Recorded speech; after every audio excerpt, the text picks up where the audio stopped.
censista o como censado? Profesor Pinto.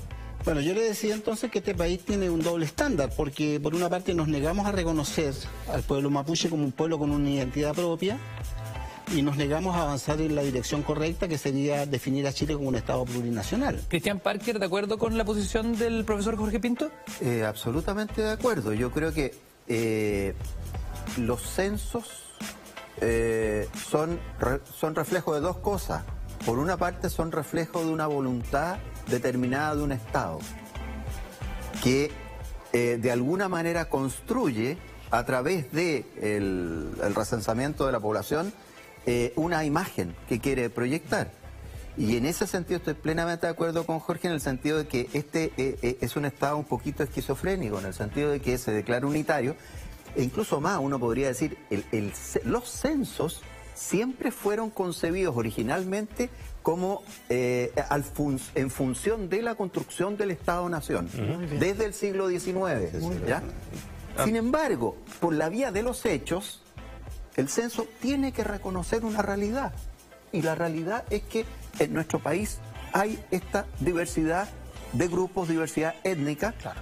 E incluso más, fíjate, muy interesante, el INE hace un formulario en Mapudungún, ¿ya? Junto con otros idiomas, ¿no?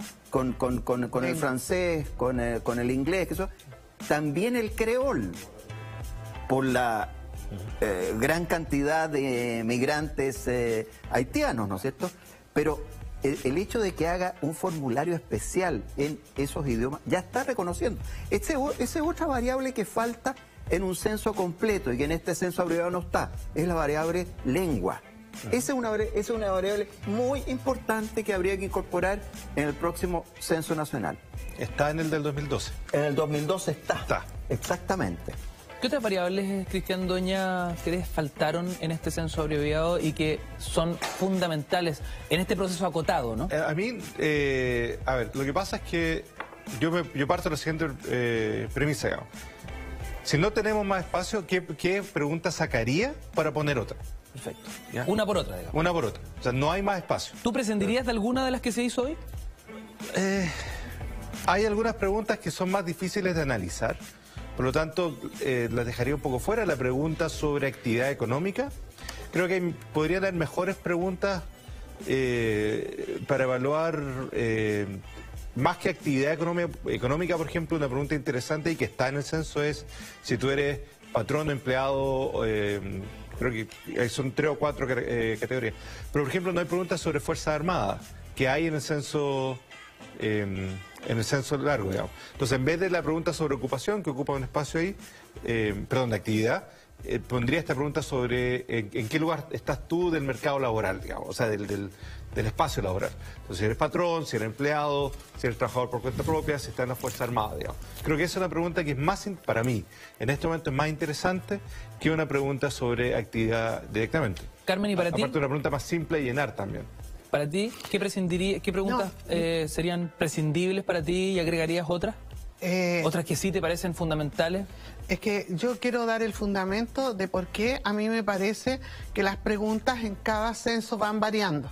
Porque como aquí se ha dicho, ¿no es cierto?, hay todo un imaginario que queda contenido en las preguntas que se están haciendo conforme la imagen de país que se quiere proyectar.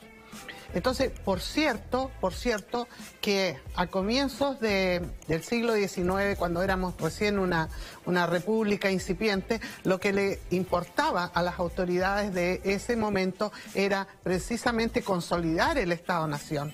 En cambio, hoy día, los problemas que tiene nuestro país, su imaginario de país, yo pienso que apunta directamente al cuestionario que se hizo. Yo encuentro que es muy preciso.